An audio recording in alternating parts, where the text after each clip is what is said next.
រសៀលរសៀលសពសត្វ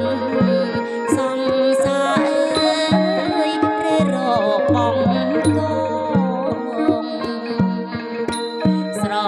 ងាំងស្ដាប់កសង្សារអើយបន្តឆ្លើយឆ្លងស្រងាំងស្ដាប់កសង្សារអើយបន្តឆ្លើយឆ្លងស្រីផ្ដាំ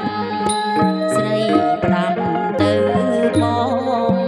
សង្សារអើយកុំបែកចិត្តថ្មីស្រីផ្ដាំ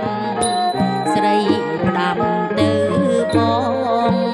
សង្សារអើយកុំបែកចិត្តថ្មីអោគូជីវិត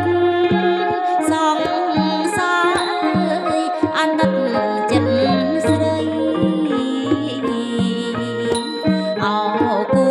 ជីវិតសង្សារអើយអាណិតចិត្តស្រីសង្ឃឹមលើថ្លៃ